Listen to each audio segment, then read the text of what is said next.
आज भी as an intervention radiologist 10 में से 3 मैसेज यंग लड़कियों के होता है कि सर ब्रेस्ट में गांठ है, फाइब्रो एडिनोमा डायग्नोज हो गया है, सब टेस्टिंग हो गई, sonography, FNAC needle test, reports में आ गया है कैंसर नहीं है, फाइब्रो एडिनोमा है, लेकिन एक पर्टिकुलर साइज से बड़ा हो चुका है साइज, थोड़ा पेन और थोड़ा लंपी फीलिंग आ रहा है, एग्जाइटी है, निकलवाना है।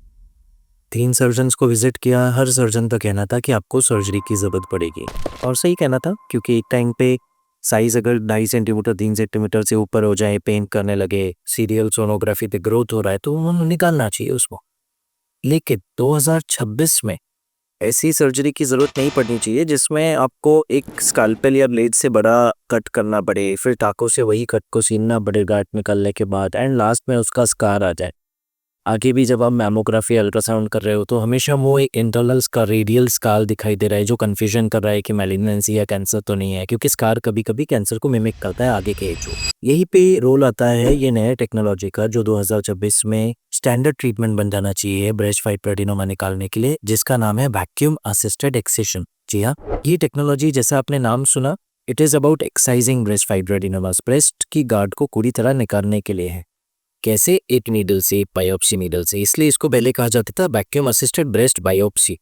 पेशेंट ओपीडी बेसिस पे रहता है, जब शुरू करते हैं पार्ट को, ब्रेस्ट को क्लीन करते हैं, एक छोटी सी नीडल से सुन कर देते हैं, बहुत पतली सुई से, और फिर एक 7 गेज की नीडल जो एक पेन से पतली होती है वो जाती है एंड गार्ड को पीस बाय पीस कट करना शुरू करती है। जैसे ही उसमें कट का पीस आता है, जो कि एक बायोप्सी सैंपल के तौर पे काम आता, पूरी गार्ड नहीं निकलती, पर क्योंकि ये एक वैक्यूम से कनेक्टेड है, वो वैक्यूम उस पार्ट को इमीडिएटली सक कर देता है, और क्योंकि वो पार्ट सक हो जाता है, नेक्स्ट कट शुरू हो जाता है और नेक्स्ट पार्ट सक होता है। ऐसे कर करके पीस बाय पीस यूजुअली 5 से 7 मिनट में पूरी की पूरी गार्ड खाली हो जाती है। बहुत बड़ी या अनयूजुअल गार्ड है तो शायद ज़्यादा समय लग जाए, पर यूजुअली ऑन एन एवरेज 5 से 7 मिनट से ज़्यादा नहीं लगता। सो इतना सिंपल टेक्नोलॉजी और ट्रीटमेंट आ चुका है जिसका नाम है वैक्यूम असिस्टेड एक्सिशन। फ़ायदे अनगिनत है, जैसा हमने बात की, ओपीडी बेसिस पे किया जा सकता है। एक्चुअली स्टोरीज़ है जहाँ पे वेस्टर्न वर्ल्ड में लोग लंच ब्रेक में जाते हैं, यही कराते हैं वैक्यूम असिस्टेड एक्सिशन, और वापस जाके ड्यूटी ज्वाइन कर लेते हैं। अंदर पट्टी होती है, किसी को पता भी नहीं चलता है, एक दिन बाद पट्टी निकाल सकते हैं, कहीं कोई स्कार नहीं, कोई दिक्कत नहीं, छोटा सा होल दिखता है जो 7 दिन में भर जाता है, उसके बाद स्कारलेस है या एक पिगमेंटेड स्पॉट रह जाता है। लोकल एनेस्थीसिया में है, सब कुछ मिनिमली इन्वेजिव है, कोई ब्लेड का यूज़ नहीं, कोई टाँकों की ज़रूरत नहीं, कोई कॉस्मेटिक्स काम नहीं। सबसे मेजर एडवांटेज है कि ये पूरा का पूरा सैंपल जो हम निकाल रहे हैं नीडल से, वो सैंपल को हम टेस्टिंग के लिए लैब में भेजते हैं, जिसके बाद 3 से 5 दिन में रिपोर्ट भी आ जाएगी और कंफर्म भी हो जाएगा कि ये फाइब्रो एडिनोमा ही है, कुछ और नहीं है। भाई, सबसे बड़ा डाउट आता है लोगों के मन में जब मिनिमली इन्वेसिव थेरेपी की बात आती है, क्या ये सर्जरी जितना इफेक्टिव है, ऐसा तो नहीं आप 90% गांठ निकाल दोगे, 10% छोड़ दोगे, फिर क्या फ़ायदा, फिर ग्रो हो सकती है। Well, global studies and Indian studies दिखाते हैं कि एवरेज 99.5% सक्सेस रेट है कंप्लीट रिमूवल का, यानी कि पूरी गांठ का हर एक अंश, एक एक सेल निकल जाए इसका। सेकेंड, कॉम्प्लिकेशन रिस्क कैसा है सर्जरी के मुकाबले? तो नेग्लिजिबल।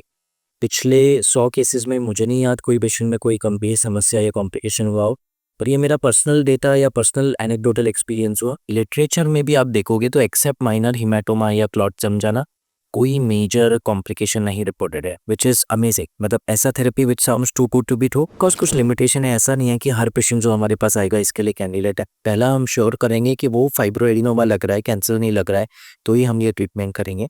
सेकेंड, एक पर्टिकुलर साइज तक आप जा सकते हो। यूएस एफडीए क्लियरेंस बोलता है कि 4 सेंटीमीटर तक आइडियल साइज है, पर जापान में, इंडिया में हम लोग पर्सनली 5 और 6 सेंटीमीटर तक गए बहुत आसानी से।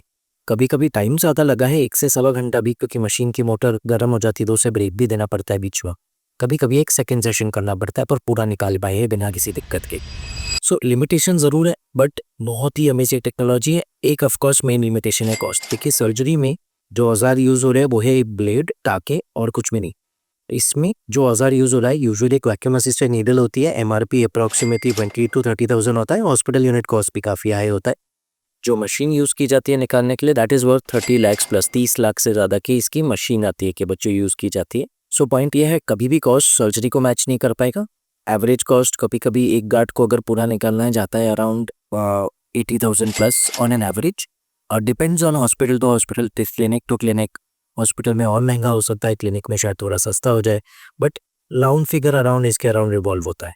तो पॉइंट है, अगर घर में एक यंग महिला है 15 से 35 साल की उम्र के बीच में, और उन्हें ब्रेस्ट में गांठ या फाइब्रो एडिनोमा है, तो आपको एक इंटरवेंशन रेडियोलॉजिस्टोमी के वैक्यूम असिस्टेड एक्सिजन ये टेक्निक ज़रूर एक्सप्लोर करना है। सिर्फ सर्जन से मिलके ओपन सर्जरी एक्सप्लोर नहीं करना है, क्योंकि आज 2026 में जब बिना किसी ब्लेड, बिना टाँके और बिना स्कार के ट्रीटमेंट किया जा सकता है, तो क्यों ओपन सर्जरी से कांटों को निकल रहना है।